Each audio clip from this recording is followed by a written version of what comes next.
Vous pouvez penser que ces images proviennent d'une quelconque montage cinématographique ou peut-être d'une autre terre lassante comme planète. Il est difficile de croire que ces endroits existent sur notre propre planète.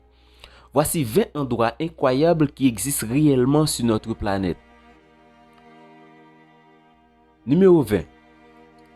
La mer d'étoiles et l'île de Valdou aux Maldives. La mer d'étoiles de l'île de Valdou aux Maldives, un banc de sable paradisiaque qui scintille et s'illumine de bleu électrique à la nuit tombée. Ce paysage féerique causé par le phytoplancton des mers semble irréel. Cette longue plage couverte de milliards de points lumineux se nomme mer d'étoiles, car son eau de mer scintillante et pétillante donne l'illusion de refléter le ciel étoilé. Les organismes minuscules brillent comme des lucioles chaque fois qu'ils sont stressés ou agités. Le mouvement des vagues les tient donc allumés. La bioluminescence a lieu seulement dans les eaux côtières chaudes et se rencontre sur de nombreuses plages voisines. Numéro 19. La cascade sous-marine de l'île de Maurice. Maurice est connu pour ses plages idylliques et la mer cristalline. Mais il y a un phénomène incroyable au coin sud-ouest de l'île qui semble être une cascade sous-marine. Une cascade sous-marine? Oui, vous avez bien entendu. Si vous survolez le sud-ouest de l'île Maurice en Afrique, vous pourriez assister à ce phénomène qui a la folle allure d'une chute d'eau subaquatique. Une incroyable cascade sous les mers turquoises, un paysage unique et époustouflant. Mais méfiez-vous des apparences. Malgré la façon dont il semble, ce n'est pas une région d'écoulement fluide, mais plutôt une illusion optique qui se produit à cause de la structure du sol et de la mer. L'île se trouve sur une étagère océanique qui ne dépasse pas 500 pieds au bord de l'étagère. Cependant, il plonge bientôt aux profondeurs de près de 2000 et demi. Et ce que vous voyez là, la cascade sous-marine, ce n'est pas l'eau tombant dans l'abîme, mais les particules de sable qui sont poussées par le courant. Numéro 18. Le pont aux mains géantes de Bana Hills, ou pont doré de Da Nang au Vietnam. Ouvert en juin 2018 et situé au milieu de la forêt au-dessus des collines de Bana, à l'extérieur de Da Nang, le pont d'or ou Golden Bridge en anglais, ou Cavang en vietnamien, attire l'attention des visiteurs grâce à son aspect saisissant, puisque la structure du pont est tenue en l'air par deux mains géantes, rien que cela. Le Golden Bridge est vraiment impressionnant grâce à son architecture particulière et est devenu une visite incontournable quand vous vous rendez à Bana Hills. Bien que le pont n'ait ouvert à ses portes que début juin, les touristes se sont déjà précipités sur ce pont original. Golden Bridge. En tenant debout sur le pont, les voyageurs peuvent admirer les montagnes pittoresques autour de Bana. Situé à 1400 mètres d'altitude et d'une longueur de près de 150 mètres, le Golden Bridge fait partie du projet Tian Thai. Des chrysanthèmes ont également été plantées le long de la passerelle du pont, ajoutant encore plus de couleurs au décor. Si vous allez à Bana Hills, c'est à ne pas rater, bien que cela fasse un peu cher, puisqu'il faudra payer le prix d'entrée du parc. Numéro 17. Goem en Turquie. Située entre des formations rocheuses des cheminées de feu, Goem est une région en Cappadoce, une région historique de Turquie. Elle se trouve dans la province de Nevşehir en Anatolie centrale et a une population d'environ 2000 personnes. On y trouve de nombreuses grottes et villes souterraines. Les anciens noms de la ville ont été Kurama, Matiana, Makan ou Machan et Avsila. Lorsque la vallée de Goem à proximité a été désignée comme destination touristique importante, le nom de la ville a été changé pour Goem pour des raisons pratiques. Le parc national de Goem a été ajouté à la liste du patrimoine mondial de l'UNESCO en 1985. On ne sait pas vraiment quand Goem fut premièrement colonisé, mais cela pourrait remonter à l'ère hittite entre 1800 et 1200 avant Jésus-Christ.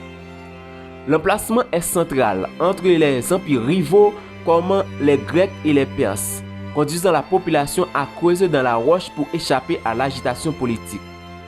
À l'époque romaine, la région est devenue la maison des chrétiens fuyant Rome. Le christianisme a prévalu comme religion principale dans la région, ce qui est évident à partir de nombreuses églises rupestres qui peuvent encore être vues aujourd'hui. Numéro 16. Glenrowan Cave, Nouvelle-Zélande. La vallée profonde de Nouvelle-Zélande. Nouvelle-Zélande est l'un des pays les plus pittoresques du monde. Mais au-delà des pics, des plages et des montagnes, les vallées profondes et les glaciers sont une série de grottes qui semblent venir directement à partir d'un conte de fées. La raison en est parce qu'ils sont la maison de ces formes larvaires d'une espèce de niard fungus qui sont endémiques au pays. Connus localement comme les titiailles, ce qui signifie projeter sur l'eau. La bioluminescence produite dans l'abdomen des insectes est conçue pour attirer la proie et se produit à la suite d'une réaction chimique entre une enzyme luciférase et une molécule luciférine qu'elle crée, un des sites les plus étonnants que vous pouvez voir du monde naturel. Et si on fait un tour de bateau à travers cette caverne magique, on verra des milliers de vers lumineux sont actifs. Numéro 14. Les montagnes maigres de Chine. Ces montagnes de la province de Hunan sont quelques-unes des formations de montagnes les plus inhabituelles du monde. Couvrant une zone d'environ 17 000 acres, ils sont fabriqués à partir de grès Descartes. La première a commencé à émerger de la terre il y a environ 400 millions d'années. L'érosion ultérieure du rocher a créé ces montagnes maigres qui atteignent un sommet de 3976 pieds et sont nommées de la légende d'un agriculteur qui a mené une révolte contre un régime oppressif qui se dit le Fils du ciel. Quand les montagnes sont couvertes de brume, il y a quelque chose de mystique en elles. Et ce n'est pas une surprise qu'elles étaient l'inspiration des montagnes dans les films comme Avatar. Et sont l'une des destinations touristiques les plus populaires de la région. Numéro 13. Grand Prismatic Spring, Wyoming, aux États-Unis. Le magnifique Prismatic Spring de l'arrière-pays est situé dans le parc national de Yellowstone et est le plus gros spring des États-Unis. C'est plus grand qu'un terrain de football et a environ 370 pieds de large. Et avec une profondeur d'au moins 160 pieds, vous pourriez installer un bâtiment de 10 étages à l'intérieur du spring. Le spring est alimenté à travers une fissure dans son plancher à travers lequel jusqu'à 560 gallons d'eau y sont libérés chaque minute. Il a normalement une température de 160 degrés Fahrenheit. Et c'est à cause de cela qu'il est entouré de tels anneaux dynamiques. La couleur est créée par la présence de microbes qui vivent dans des environnements chauds. Et en fonction de l'année, vous verrez des rouges, des oranges, des jaunes, des verts et des bleus. Numéro 12. La cathédrale, la chapelle et la caverne de marbre de Chili. La cathédrale, la chapelle et la caverne de marbre sont des grottes majestueuses qui se situent au Chili. Les eaux du lac Carrera mouvementé ont érodé les falaises côtières depuis des millénaires pour laisser place à ces cavités de marbre blanc absolument fascinantes. Les eaux peu profondes tourbillonnantes créent un miroitement cristallin entre les murs, un joyau de la Patagonie chilienne. À la frontière entre le Chili et l'Argentine, la chapelle et la cathédrale de marbre en Patagonie chilienne sont des formations minérales de carbonate de calcium. La cathédrale de marbre, cathédrale de marmol, est la plus majestueuse, la plus impressionnante. Elle est entourée de deux autres îlots, la chapelle de marbre capillaire de marmol et la caverne de marbre caverna de marmol. Numéro 11. Le Montero Reimer au Venezuela. Nous sommes tellement habitués à voir des formations naturelles qui ont des formations irrégulières qu'il semble presque impossible de faire un contexte rigide. Dans le Venezuela, le Montero n'est pas votre montagne ordinaire. Et c'est un sommet de 12 000 carrés qui est entouré de 4 falaises de 1300 pieds de haut avec une forme presque carrée. C'est en fait une frontière d'essai entre le Venezuela, la Guyana et le Brésil, et fait depuis partie des croyances locales. Et ont inspiré un certain nombre d'histoires, y compris Le Monde perdu de Sir Arthur Conan Doyle du film Paradise Fall. Numéro 10. Le lac Redba au Sénégal, ou lac Rose du Sénégal. Situé sur les côtés nord-ouest de l'Afrique à environ 18 000 nord-est du Sénégal, Le lac Redba, souvent appelé le lac Rose pour sa couleur cire particulière, est l'un des sites les plus visités de la presqu'île du Cap-Vert au Sénégal. Il possède des nuances allant du rouge fuchsia au rouge pourpre selon la luminosité. C'est le deuxième lac le plus salé du monde après la mer Morte. C'est pour cela qu'on y flotte quand on s'y baigne. Le lac est un centre économique important pour des milliers de personnes qui comptent sur la récupération et la vente des dépôts de sel ainsi que la pêche des eaux. Les captures ici ne correspondent pas à ce qui est possible dans les autres lacs, parce que pour survivre dans un tel eau salée, le poisson ne se développe que d'un quart de la taille qu'il pouvait avoir dans les autres étendues d'eau. Numéro 9. La plage rouge Panjin en Chine. La Chine est un pays qui est plein de sites géographiques incroyables, mais il n'y a peut-être pas aussi surprenante que la plage rouge de Panjin. C'est autour de la bouche de la rivière de la péniche de Panjin, avec un sol si alcaline que très peu d'espèces de plantes peuvent grandir. La plage rouge de Panjin est située dans la province de Liaoning au nord-est de la Chine. On nomme cette plage rouge la zone humide de Panjin, car le site est basé dans la plus grande zone de mer peu profonde et de marais de roseaux du monde. Ce paysage spectaculaire au rouge flamboyant est un paradis pour les photographes. C'est également un lieu qui attire de nombreuses espèces d'oiseaux, plus de 260 espèces d'oiseaux et 399 espèces d'animaux sauvages y vivent. Avec tant de plantes qui poussent sur les rives, la plage rouge est la plus grande zone humide du monde. Numéro 8. La forêt tordue en Pologne. La forêt tordue de Pologne porte bien son nom, car tous les arbres de ce bosquet sont déformés à la base. Cet étrange paysage forestier est situé en Poméranie occidentale, dans le parc de Chojna au nord-ouest du pays. Elle constitue un phénomène qui a confus les chercheurs et les visiteurs. Il y a environ 400 pins que pour une raison quelconque est très différente de la normale. On pense qu'ils ont été plantés pendant les années 1930 lorsque la région faisait partie de l'Allemagne. Et après avoir émergé de la terre comme d'habitude, ils se croisent vers le nord pour plusieurs pieds avant de grandir vers le haut. Encore une fois, on ne sait pas pourquoi cela est produit et pourquoi c'est seulement ces 400 arbres qui ont fait cela. Il y a quelques théories. La première est que c'est le résultat de la conception humaine, peut-être en raison d'un outil utilisé lorsqu'ils étaient d'abord plantés. La seconde est qu'ils étaient tous soumis à un événement météorologique tel qu'une tempête de neige pendant qu'ils étaient jeunes dans leur développement. Aucun enregistrement n'existe pour soutenir la théorie. Cependant, il est tout à fait possible.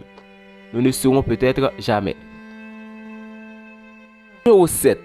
La forêt de pierre de Madagascar. Madagascar est généralement considéré comme un lieu avec une quantité inégalée de biodiversité. Mais ses caractéristiques géographiques sont également impressionnantes. La forêt en pierre qui se trouve au parc national de Tsingui de Bemara de Madagascar abrite des paysages karstiques spectaculaires jamais vus ailleurs.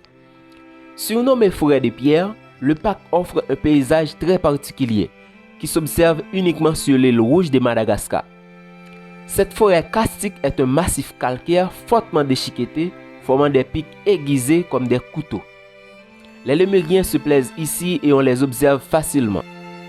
Les dépôts de calcaire formés sont dus à l'activité tectonique et ont été soulevés au-dessus de la surface de l'eau.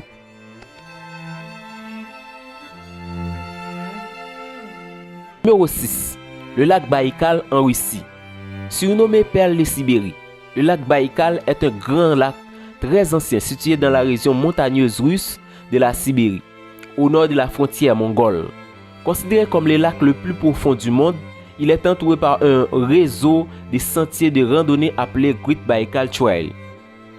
Le Baïkal est le lac d'eau douce le plus profond et le plus grand de la planète, et l'un des plus purs avec son eau cristalline incroyablement riche en oxygène.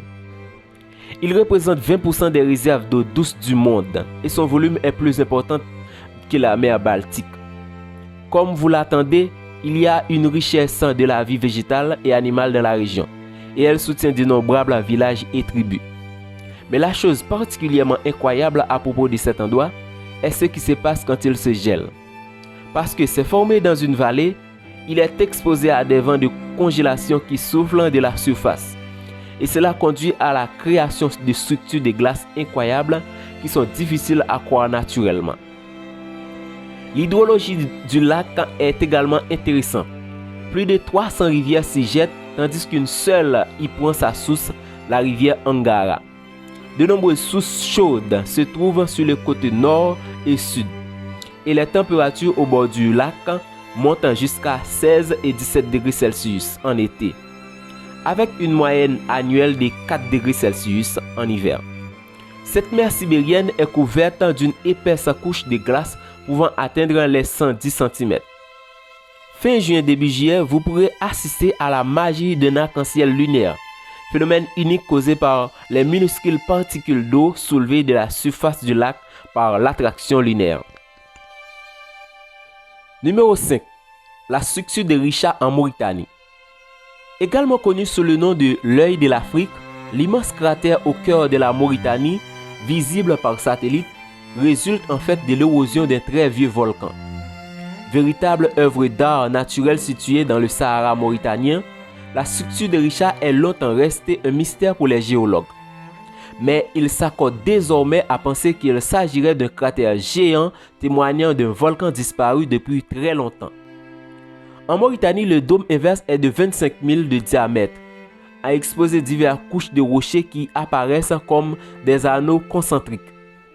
C'est l'une des structures naturelles les plus faciles à voir de l'espace.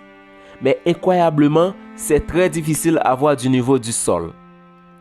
Et si vous étiez là, vous seriez probablement incapable de remarquer tout ce qui est différent à ce sujet dans les terres environnantes. Il a été fait l'objet de débats scientifiques depuis que cela a été découvert pour la première fois dans les années 1930. La première hypothèse étant que c'est un craquage d'impact d'un météorite, mais pas de preuves suffisantes. Pourquoi cela s'est produit de la manière circulaire? Il n'est toujours pas clair. Il y a des crêtes et des vallées qui suivent les lignes concentriques de la structure riche, et de preuves a été trouvée que les humains ont vécu ici des centaines de milliers d'années. Des artefacts antiques ont été déterminés, ce qui remonte à l'âge de pierre, comme des outils et des lances. Cependant, aucun n'a été trouvé au centre de cette dépression. Ce qui fait également réduire toute possibilité que c'était une mine préhistorique de quelque sorte. Avec un rocher délicat, il existe des appels pour faire la structure ainsi protégée pour s'assurer qu'il peut être étudié pendant des années à venir, et espérons qu'on trouve certains des secrets sur la façon dont cette étrange place est venue. Numéro 4. Fly Geyser, Nevada aux États-Unis. Le Fly Geyser semble être une place sur une planète extraterrestre, tellement magnifique. Mais incroyablement, c'est à seulement 20 000 au nord du Nevada. Bien que vous puissiez penser que c'est une formation naturelle et est réellement de l'activité humaine, lorsqu'un puits a été perçu en 1916 en vue d'irriguer l'eau, en raison de l'activité géothermique dans la région, l'eau était proche du point d'ébullition, de sorte que le mur a été abandonné. Mais un cône de carbonate de calcium a commencé à se faire autour de l'ouverture. Un deuxième trou a été creusé en 1964 par une entreprise d'énergie, mais l'eau n'était pas assez chaude pour leurs besoins. Ils l'ont ainsi abandonné. Et la structure qui se forme autour est ce que nous voyons aujourd'hui. Il a un certain nombre d'ouvertures que l'eau tire sur 5 pieds de hauteur de toute la structure est actuellement compris entre 25 et 30 pieds de haut. Diverses plateformes et piscines ont également été créées à partir de 74 acres. Et parce qu'il est chauffé à une température d'environ 200 degrés Fahrenheit, elle produit des cartes, quelque chose qui prend habituellement 10 000 ans pour arriver dans d'autres geysers. Numéro 3. La caverne de cristal de la mine Naïka au Mexique. Ces bâtons de pierre de lune aux dimensions surréalistes se trouvent à près de 300 mètres sous terre, dans la caverne de cristal de la mine de Naïka au Mexique. Il s'agit d'une cavité d'environ 35 mètres de long sur 25 mètres de large et 8 mètres de haut, bourrée de gigantesques cristaux. Quel est le plus gros cristal que vous avez jamais vu?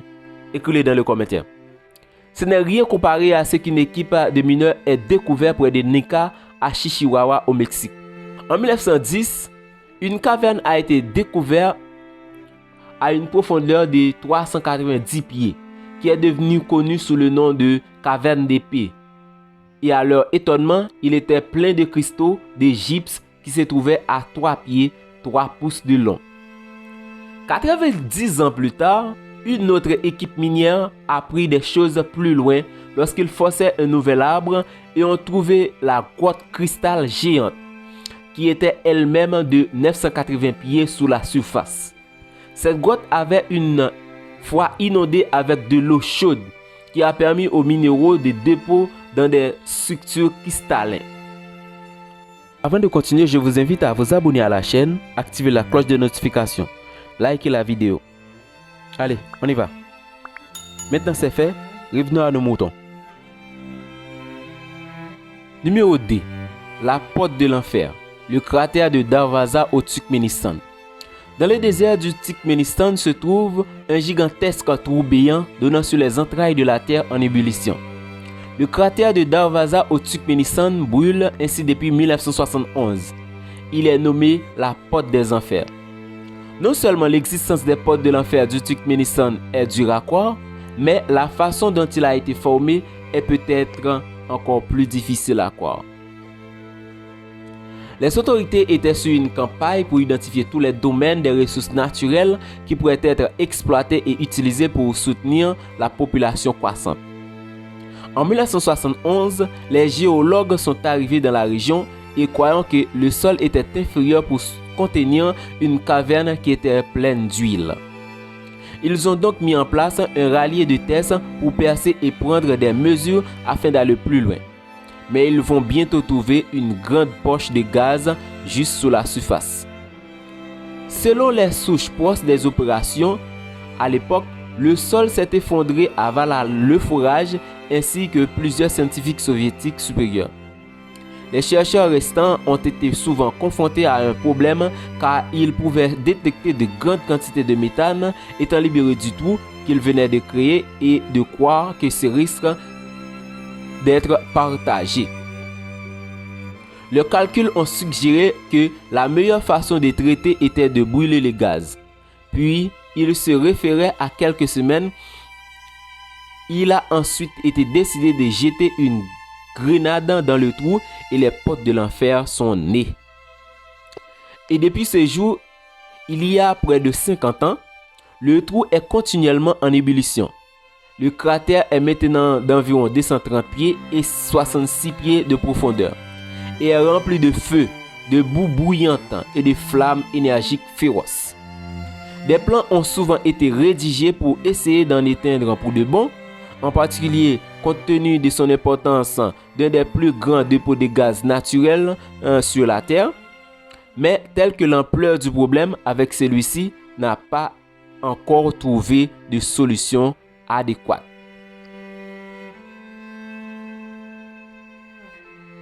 Numéro 1. Le Caño Cristales, la rivière aux 5 couleurs en Colombie. Le Caño Cristales est communément appelé rivière aux 5 couleurs, car 2 mois par an, ces couleurs vont de rouge au jaune en passant par le violet. C'est une petite rivière qui affecte dans la rivière du pétrole de la Colombie, avec raison à sa vie végétale unique. Il est également communément appelé la plus belle rivière du monde. L'eau rapide qui passe à travers une région qui est au bord de la forêt amazonienne. Pendant les mois d'été, il fait une teinte glorieuse et également offrir un abri pour d'autres espèces pour grandir qui ajoutent des jaunes, des verts, des bleus et des noirs dans le mélange. Il n'est pas étonnant que cet endroit soit aussi affectueusement connu sous le nom de l'arc-en-ciel liquide. Et c'est tellement inhabituel que de nombreux visiteurs ne peuvent toujours pas croire que c'est réel, même quand ils se tiennent à côté. Assurez-vous de vous abonner à notre chaîne YouTube.